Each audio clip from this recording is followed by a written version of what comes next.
waa barnaamijkii dhaqanka iyo hiddaha ee laanta af soomaaliga ee VOA-da. dhegaystayaal, siyaalo badan oo kala duwan ayay ku dhalataa mahmahda Soomaalidu, waxaana ka mid ah qayb dhan oo dugaagga iyo duurjoogta loo saariyo inay iyagu curiyeenna lagu been hawaaso. marar badan ayaynu maqalnaa iyada oo la leeyahay waraabaa wuxuu yidhi, abeesaa waxay tidhi, rahbaa wuxuu yidhi, gorayaa waxay tidhi, biciid baa wuxuu yidhi, dawacaa waxay tidhi, iyo sheekooyin la mid ah. waase la og yahay dugaagga iyo duurjoogtu inaysan aadanaha ku war ahayn oo af Soomaali iyo af kale toona aanay ku hadli karin, iska daa inay mahmaaha ku curiyaane. ujeeddadu waxay tahay in murti lagula baxo, waxna la isku tusaaleeyo. taasina waa tabsuugaaneed aan Soomaalida ku ekayna ummado kale ay la wadaagto. mar walba oo mahmaahda jaadkaana la adeegsanayana, sheeko gaaban oo gogolxaar ah ayaa laga horraysiiyaa, dabadeedna waxaa la israaciyaa magaca bahalka loo saarinayo iyo mahmaahdii afka loogu tiray. si loo rumaystana, Soomaalidu kolka ay sheekada oo kale marinayso, waxay tixgelisaa dabeecadda bahalka mahmaahda la siinayo, waxyaabaha ka suuroobi kara iyo fikradaha guud ee isaga ay bulshadu ka qabto.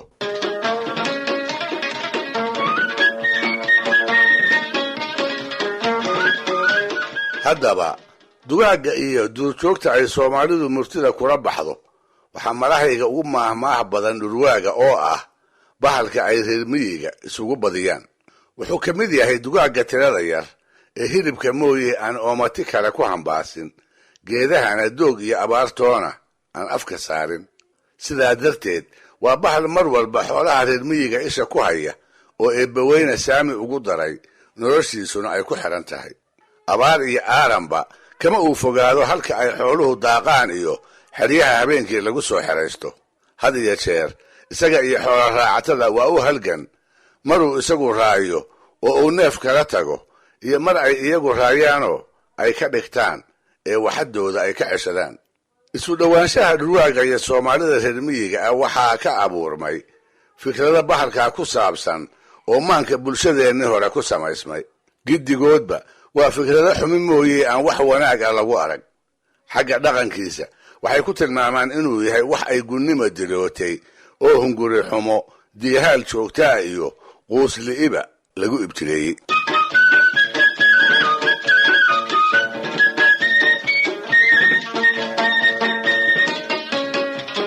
dhaqankaas aysan jeclayn waxay Soomaalidu garab dhigtaa dhaqan gobeed ay ku tilmaamaan libaaxa oo si walba waraabaha uga dabeecad gedisan. marka hore, inuu dhab u gaajooda mooye libaaxu xoolaha iskama laayo, halka uu dhurwaagu markay u degtaanba uu ka warjeefo. marka labaad, haddii uu ka dhergo, libaaxu raqda kuma dul nagaadee wuu ka tagaa. wuxuu u daayaa dugaagga kale ee duleedada halka uu wax ku cunaayo ka soo dhawugaya. dhurwaaguse xataa haddii uu dhergo, hilbaha hoos yaal kamau ag dhaqaaqo, raxantiisa mooye cid kale wax ugama ogolaado, ilaa uu lafaha jajabsadana kama uu dul tago. marka saddexaad, neefuu isagu disha mooye libaaxu baktiga wax ma moodo, umana hawoodo. dhurwaaguse waa xaabqaad aan bakti iyo xalaali u kala socnayn, oo wixii uu ka soo kor dhacaba ay gaaja u qabato, calooshana ku hubsada. dhaqankaas gunnimo ka sokow, xagga abuurtana dhurwaagu Soomaalida waa u astaan foolxumo. socodkiisa, midabkiisa iyo addimadiisuba waa la siloon yihiin. ragga kii hunguri xumo ama foolxumo xagga oogada ah loo qarinayana, magaca bahalkaas ayay kiisa ku laraan, markaas bay hebel dhurwaa ama hebel waraabe ku naanaysaan.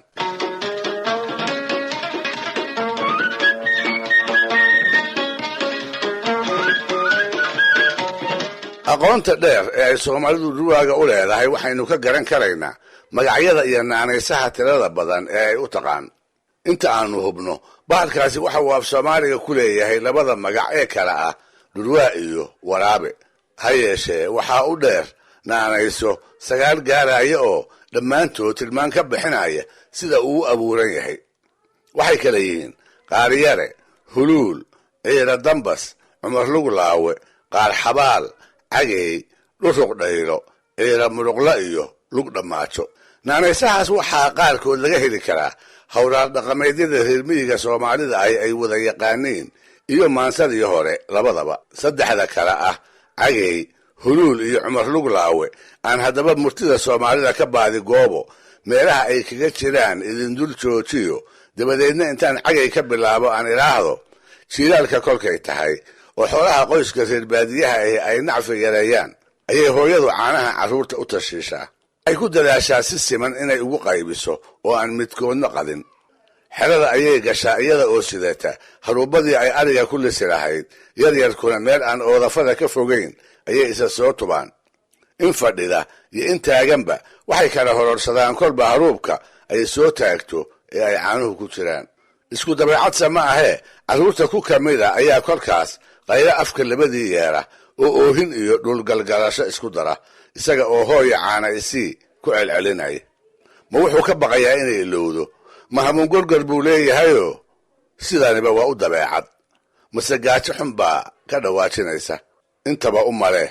waxa ugu wacanba cabbaar hadday iska dhagatirto ayay marka dambe xaggiisa u soo jeedsataa oo habaar aan hoosta jirin oo gacal cuna intay ku tuurta ku tidhaahdaa iga aamus, caana kuma hayay cantariigsa oo cagay ka bariye. waaba cagay iyo caano, waa caana waa sarbeeban, saa cagay iyo caano isma galaane.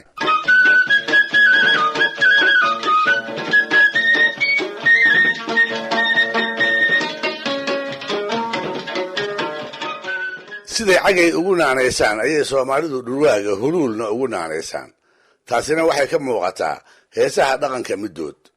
garabnimadii geeljiruhu kolka ay geelasha carraabinayaan ee ay xedhiyihiisa ku wadaan way u heesaan, markaas bay tubtu u macaanaataa. heesahaas ay ku carraabin jireen ayaa waxaa ka mid ahayd tu ay odhan jireen huraay bahalkii huluul lalahaa yuu ku heerine horowga carrow. bahalka huluul lalahaa ee hasha lagu cabsiinayaana waa dhurwaaga. naanaysta saddexaadi waa cumar luglaawe. darwiishkii gabyaagana ahaa ee la odhan jiray ismaaciil mire ayaa beri gabay tiriyey. laba dhinac oo colowday ayuu mid ahaan si dadban ugu garbaynayay. dabadeedna dhinacii uu rabay inuu u heeliyo ayuu libaax ku tilmaamay. kii uu ka jirayna wuxuu sarbeeb ahaan ugu sheegay cumar luglaawe oo sidaan soo sheegay ka mid ah naanaysaha uu dhurwaagu leeyahay.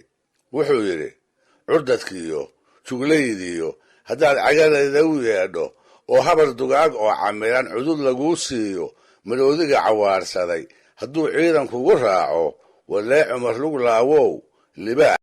dhurwaagu wuxuu ka mid yahay dugaagga hilibka oo keliya ku nool oo haba yaraatee aan oomati kale hunguri ka gelin. maalintuu inta dhasho dhulka ka kaco ilaa marka uu bakhtiyana wuxuu ku raar joogaa xoolo dagan oo ciddii iska lahayd ay u wadeecaysay. gobollada ay ku dhaqata qaarkood waxay soomaalidu bahalkaa u qaybisaa saddexda nooc ee kale ah: hintifaa oo ah habeenkii markay tahay midka ariga xeryaha ugu dhaca, qormahaalig oo ah midka geela laaya, iyo cayle cataatir oo ah dagallada laga guuray harag iyo maqaar wixii uu ku arko midka ka ununufa. sidaa daraaddeed ma aha in lala yaabo mar walba mahmahaha dhurwaaga laga sheegaa haddii ay ku wareegaan halganka joogtada ah ee uu ugu jiro helitaanka hilib uu ku noolaado. xilligii la joogaba dhurwaagu intaas wuxuu jafayaa dhul qodaxdu sariiran tahay, dhul dhagax iyo dul miirana, dhul cagaag badan oo ciddiyaha ka dhilqiya, dubkana ka murxiya. hase ahaatee uma uu fadhiisto, saacidina uma maqna, umana xil qabtee. jarmaado iyo boqoole, carraabo iyo guuraba wuxuu ku qasban yahay inuu socod ku jiro. foog iyo fiidba wuxuu u tafaxaydan yahay shiid iyo caddiin siduu hilib ku heli lahaa si aanay nafta u kala dhaqaaqin.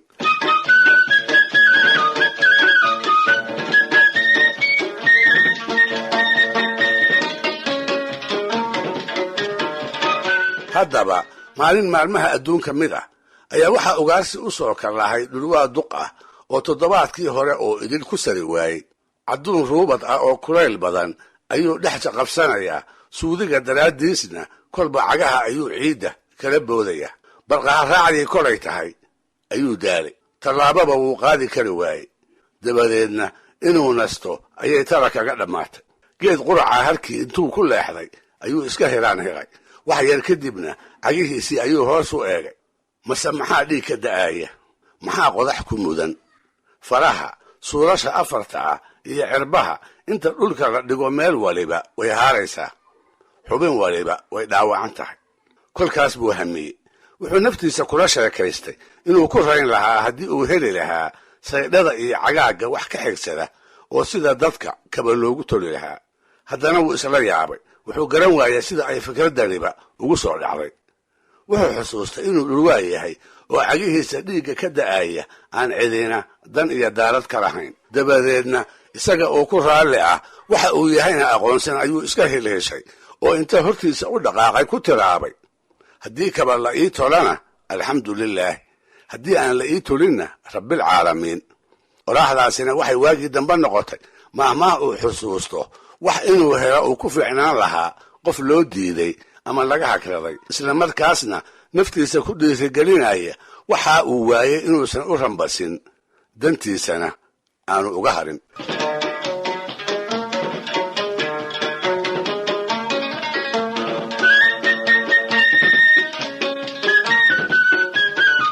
sida laga yaabo dad badan inay u haystaan, arrintu ma aha oo dhurwaagu mar walba geesi ma aha. xoolaha haddii uu soo weeraro reer miyigu way kula diriraan, wayna ka dhacsadaan. haddii lagu maahmaahay libaax nin aan aqoon baa lax ka rita, dhurwaagu waa ka duwan yahayoo lax iyo riba hadduu wax kala tago way ka dhigtaan. dabadeedna hargaad iyo dhagax siday ugu wadaan ayay dhulow geedaale uga soo haraan, isaga oo diihaalkii uu qabay daalna ugu kordhay. taasi inay run tahayna waxay soomaalidu daliil uga dhigataa dhurwaagii ariga mayracanaya u soo gaatamay ee ida iyo riyaba markay dareemeen ay dhagac yidhaahdeen, cagahana ay wax ka dayeen. dhinacii uu arigu u diday ayuu isna u afar qaaday. hase ahaatee wax yar kadibba si kedisa ayuu kobcodaa isu taagay oo hortiisa ku dhaygaga. tolow maxaa u muuqday?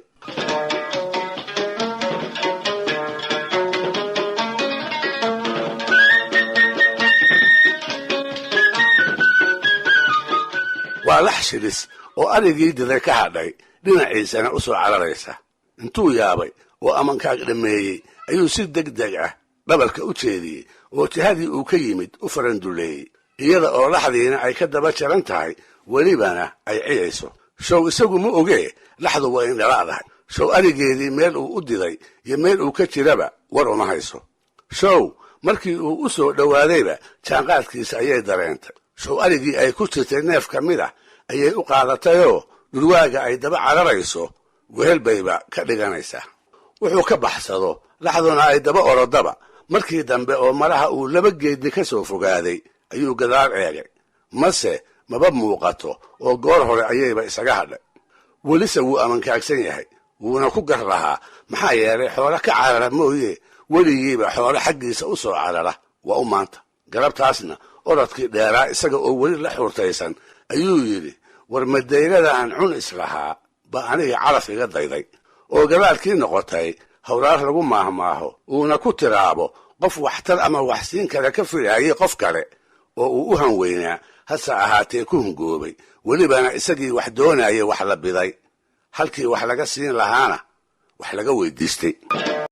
waxaa la yidhi dhurwaa aad u gaajaysan baa wuxuu soo galay toon uu markaa ka hor dhowr jeer ka loogsaday.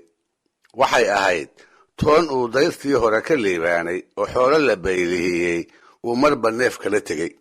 maantase meel loola guurayba ari iyo lo' toona midkoodna laguma oga, inkastoo qashku isqabsaday oo geed hoose iyo geed saraba ay dhirtu hamashowday.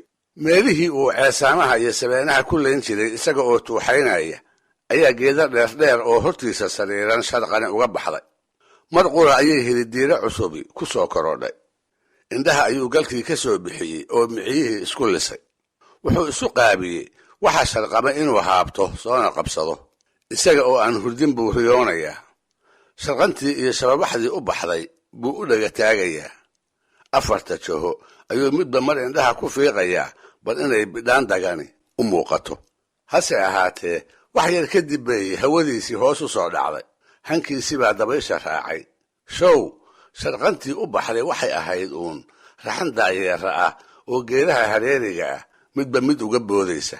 kama sadayriyeene ma wuu gaari karaa, ma wuu inta duulo dhirta dusheeda ugu tegi karaa? waa maya jawaabtu.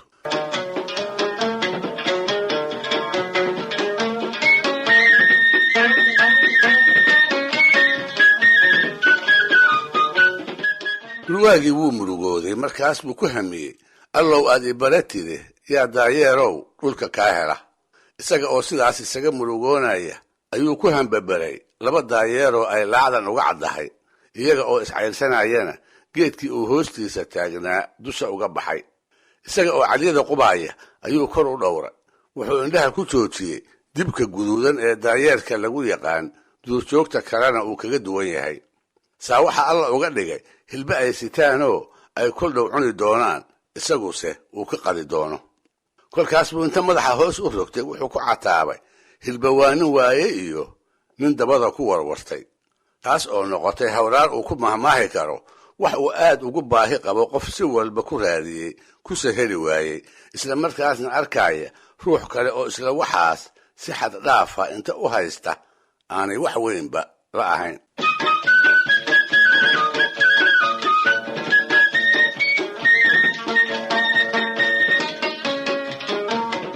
sidaan ku soo xusay barnaamijyadii kan ka horreeyey, dhurwaagu waa hilib ku nool, waxaan isaga ahaynna wax kuma falo. xoolaha la dhaqdo cadka iyo caanaha dartood haddii ay dadku u dhaqaalaystaan, dhurwaagu cadka oo keliya ayuu daneeyaa. cadkooda ayuunbuu u hamuuman yahay, caana inay leeyihiin iyo in kalena war iyo wacaalba uma uu hayo. xeryaha xoolaha lagu xeraysto ayuu habeenkii u soo gabadaa si uu inta ugu dhaco uu neef ugala tago.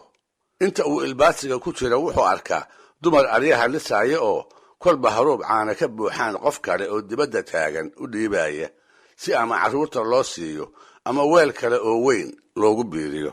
dhaqdhaqaaqaasi dhurwaaga waa u muuqdaa, danse kama laha. wuxuunbuu sugayaa inta ay dumarradu xeryaha ka baxayaan oo inta sharqantu yaraato dhinaca dhulka la dhigo. si ay haddaba u tusaaleeyaan dhurwaa iyo caano siday u kala fog yihiin, ayay soomaalidii hore waxay ku sheekaysay in maalin maalmaha ka mid ah la waraystay oo lagu yidhi, horta dhurwaayow caana ma taqaan?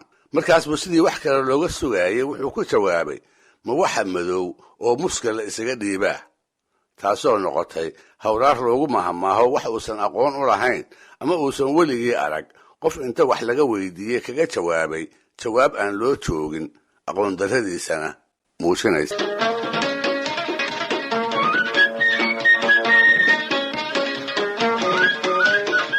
curufkiisa dadka dhab u yaqaanay waxay sheegaan dhurwaagu inuu ka mid yahay dugaagga neefka uu markaa diranayo inta uu bakhtiisanayo aan u kaadine orodka kaga dherga.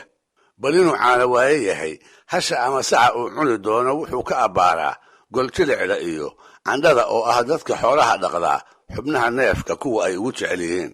taasna waxaad ku rumaysan kartaa sheekadii laga reebay dhurwaagii geela daaqaaya inta soo weeraray ku hormaray hal dhowaan dhashay iyo nirigteedii. hashii ayuu haddiiba candhadii ka halakeeyey, markii ay ka baxsatayna nirigtii oo u kuftay ayuu faruuryihii kow ka siistay oo orodkii ku liqay. inkastoo cid bahalka ka reebta ay markaas heleen labadii neef iyaga oo dhaawacan ayay fiidkii gurya tageen, waana la kala xeleeyey. awaysin dambe kolkay noqotay oo la gaaray wisinkii geela la maali lahaa, ayaa odaygii reerka u weynaa oo warmooga ahi wuxuu doonay hashii iyada ahayd inuu maalo. intuu nirigtii dibadda ugu soo saaray ayuu u yeeryeeray. waxaa galabta dhacay hadduu ogaan lahaa ama iftiinadii hore ay wax u muuqan lahaayeen, wuu dhaydhayi lahaa uune, isba caawa weel uma soo qaateen. waxaase dareen galay markii uu arkay hashii iyo nirigtii isu ordi jiray oo kala ufoonaya, haddii uu isu soo eriyana sii kala durkaayo oo sii kala jeensanaya.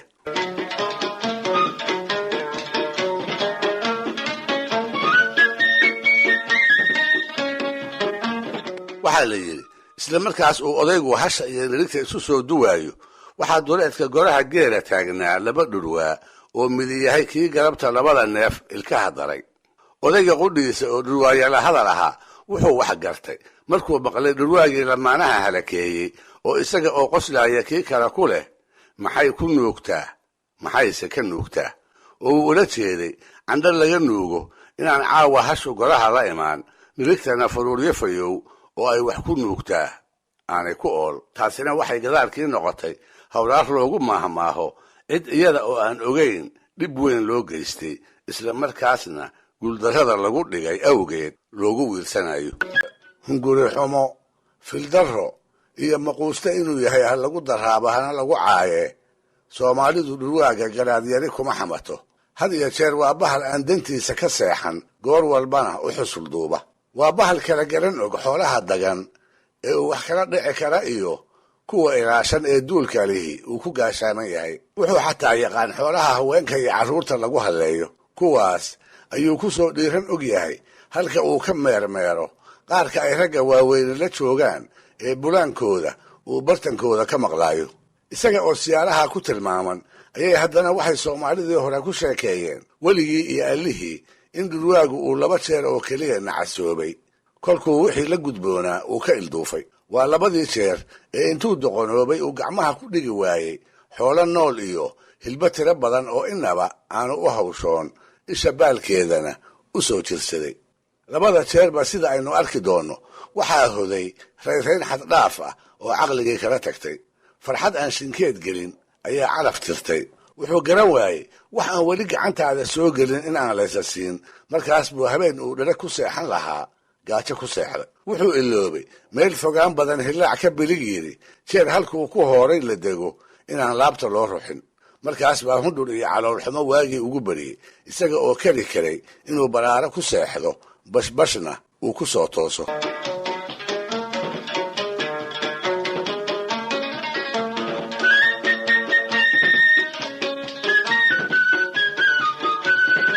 waxay ku sheekayn jireen dhurwaa muddoba qadsanaa aadna u diihaalsani in maalin maalmaha ka mida uu ugaarsi u baxay.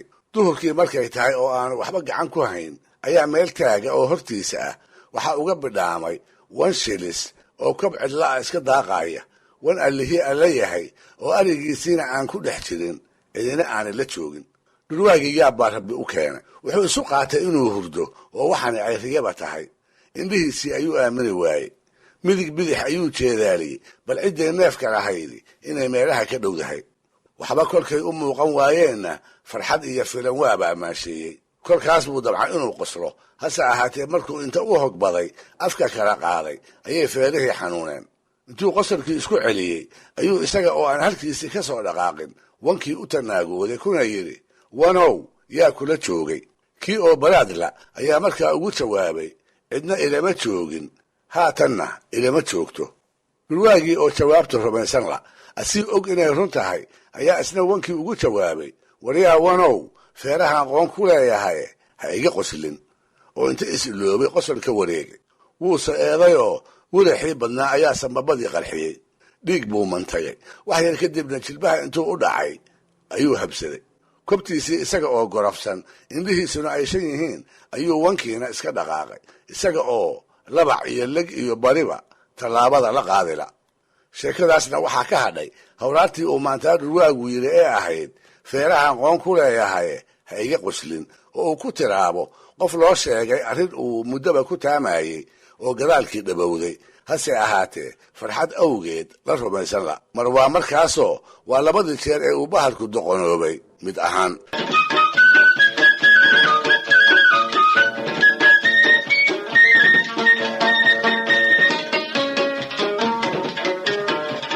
jeerka kale ee la sheegay in dhurwaagu uu doqonoobayna wuxuu ahaa habeenkii uu inta waxbaba soo waayey uu isaga soo noqday halkii uu godka ku lahaa. isaga oo quus ku dhow, markaasna bohoshii iska hor yuurura ayuu meel aan ka fogayn sharqan ka maqlay. inkastoo ay dunidu mugdi ahayd, haddana wax ka indha curdoone haddiiba meeshii ay shanqarta uga baxday ayuu indhaha iyo dhagahaba u wada jeediyey. wuu arkay. oo waa maxay? waa dameer keligeeda oo wax ku raran yihiin. oo maxaa ku raran? hilbo jaad walba leh, kuwo geel, kuwo lo'aad iyo kuwo ari intaba. markaas buu rumaysan kari waayey. qosol uu hayn la'yahay isaga oo isku celinaya ayuu si degan u daba tuuxeeyey. oo ma iyadaa kolnaba ka baxsan karaysa, maxaaba orodka ku wata? hilbihii buu kolba qaar eegaa, markaas buu kala qorsheeyaa. kuwo uu duqda u geyn doono, kuwo uu isagu cuni doono, kuwo uu gabnaha siisan doono iyo dameerta qudheeda sida ay raxantiisu u wadaagi doonto. welise wuu rumaysan la'yahay waxaa hortiisa ka muuqdaa inay tahay dameer hilba ku raran yihiinoo baylah ah. kolkaas buu qosol la dhacay oo boodbooday oo dhulka galgashay oo kacay oo fadhiistay oo inta gedi cad u seexday xidigaha la sheekaystay ayaankiisana uga warramay.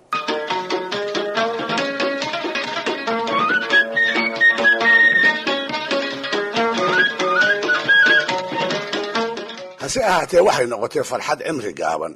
intii uu qosolka ku maqnaa ayaa waxaa isqabsaday cirkii iyo dhulkii. daruuro biyaysan baa isa soo doontay oo ay midaba mid ku biirtay. onkad iyo hilaacan kala joogsi lahayn ayaa afarta jaho isaga baaqay. waa karar dusha ah iyo daad mulacyeynaya oo haddiiba gal iyo goofba buuxiyey. isaga oo dhibicdana ka gabanaya ayuu labalaxaadsaday oo dameertii oo mar hore fogaatay tallaabo degdeg ah ku tiigsaday. waxbase ugama naasa caddaan. mar wuu ordaa, marna inta istaago ayuu sharqan dhagaystaa, mar midig marna bidix, kolba dhinacbu u cararaa iyada oo ay dhibicduna dhabanaaninayso. waxba wuu la'yahay. raq iyo ruux toona dameertii isma hayaan. roobkiina awal dhibic keliyuu ahaaye dabayl baa ku soo korodhay. kolkaas buu inta daalay welibana dardhaday. dabadeedna intuu geedo xir ah karartii kaga gabaday ayuu ku calaacalay mar kale hadduu codkii dameerta maqli lahaa in aanay qosol iyo cayaayir ku dhaafteene uu iyada iyo wixii saaraaba ku bintidi lahaa. sidaas ballaaranse uma odhanne wuxuu calaacalkiisi ku taariikheeyey oraah ay erayadeedu kooban yihiin oo ahayd allow yay mar u bururuf tiraahdaa. oo uu ula jeeday mar kale hadday dameertii ii sharqami lahayd sidii hore isuguma ladeen. waxay noqotay mahmaah ku soo dhacda qof walba oo wax uu aad u jeclaa uu ayaankiisa u soo dhoweeyey, dabadeedna goorteedii ku mintidi waayey, kol dambana ay u soo mari weyday. qofka ay sidaasi la soo gudboonata ayaa xusuusta sheekadan dhurwaaga iyo waraahdiisii ahayd allow yay mar u bururuf tiraahdaa.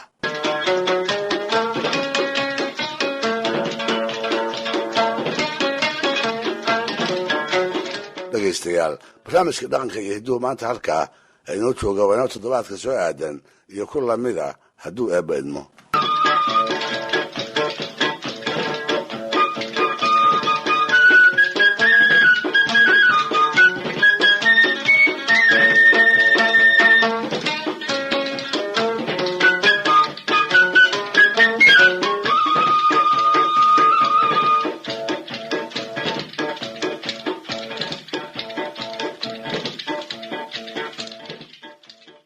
dhurwaabaa goor fiid horaada wuxuu soo dul joogsaday qayro aad u dhaqan oo geel lo' iyo ariba ay xero waliba u buuxdo.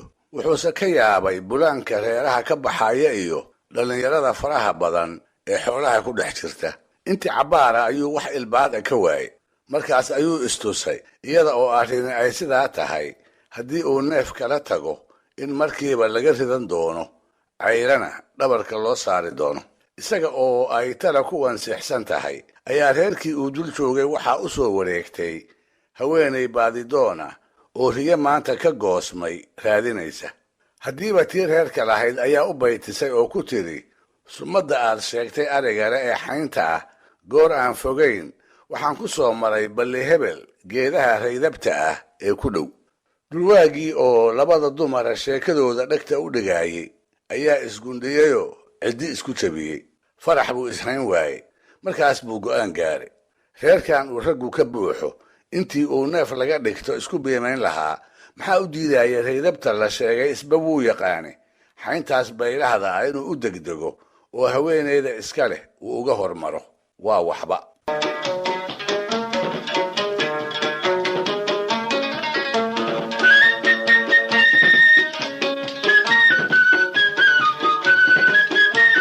dhurwaagii orod buu istaabtay. xagga iyo xagga isaga oo aan eegayn ayuu halkii ay dumarku isu tilmaamayeen durbadiiba isa sii taagay. geedihii raydabta ahaa ayuu midba mar hoos joogsadaa. afarta garjaho ayuu kolba mid jeedaaliyaa. markay waxba u muuqan waayaanna dhulka ayuu isbilqaa. dhagaha ayuu raaricinayaa bal inuu riyihii la sheegayay cidooda maqlo. kolkii dambe ayuu ka shakiyey geedihii ay haweenaydii kale u sheegtay inay kuwan yihiin iyo in kale. markaas buu daymo horle ugu noqday. agagaarkooda ayuu eegay. mase xabagtii ka daadatay waxaan ahayni uma ogog lahaa, kamana agdhowa.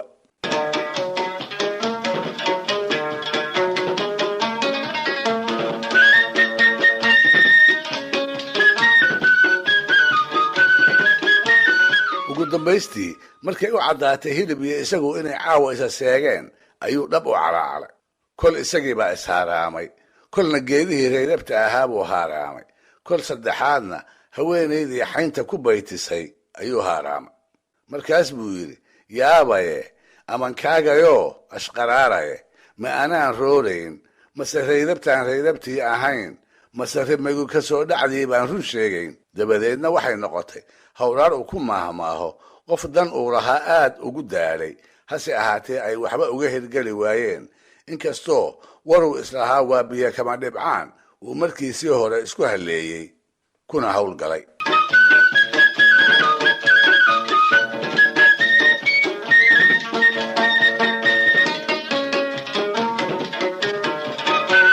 sidaynu ognahay, ragga Soomaalidu haweenkooda way xifaaleeyaan. haweenkii qudhooduna shib ma aha oo dhaliilaha ay ragga u hayaani ma tira yara. taas si aad u ogaatana waxaa kugu filan inaad dib ugu noqoto heesaha godadlaha iyo qorqodaha ku saabsan ee ay haweenku isu jiibin jireen waayadii hore ee iyaga oo laba kaloodinaya ay qoysaskooda badarka u tumi jireen. waxyaalaha haddaba ay raggu dumarka ku xifaaleeyaan waxaa ka mid ah inaanay ka samri karin wax ay waa hore bixiyeen ama laga qaatay ama iyaga oo aan raalli ka ahayn si uun gacantooda uga baxay kuna dhaafay. guyaal badaniba ha ka soo wareegeene waxay rag badani qabaan mar walba waxyaabaha sidaa u dhaca gucashadoodu inaysan dumarka ka dhammaan. sida la sheego, goor kasta way xusuusan yihiin, dadka kalena way xusuusiyaan. raggii hore ee Soomaaliyeedna waxay odhan jireen, inanta la soo aroosaa haddii ay reerka dheri la soo gasho waa laga jabiyaa, maxaa yeelay ilaa maalinta ay habrowdo oo ay ayeeyo noqoto dherigayga ayuunbay haynaysaa. fikraddaas iyada ah in raggu qabaa la yaab ma laha, waxaase la yaab leh dhurwaaguna inuu qabo, sida sheekadan soo socotaa ay ina barayso.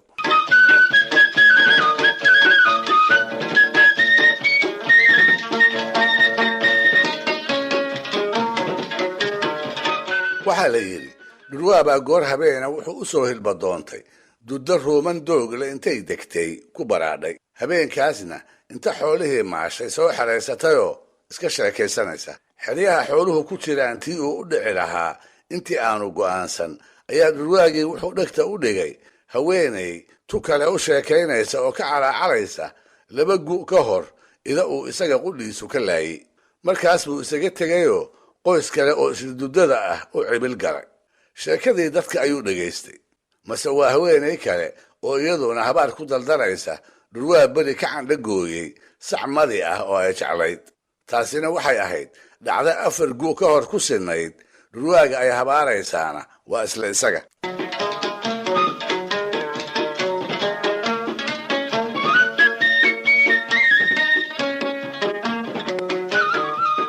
afar qoys oo kale ayuu midba mar isdul taagay, ku walbana wuxuu ugu tegey dumar isu tanaagoonaya oo neefaf uu waa hore ka cunay dartood hiif iyo habaarba u dhaandhaaminaya.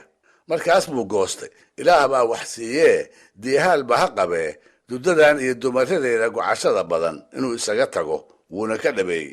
ha yeeshee markii uu goobtaa ka jeceeranayay ayuu naftiisa waxa uu ku quusiyey hawraar uu habeenkaa reebay, waayadii dambana mahmaah laga dhigtay.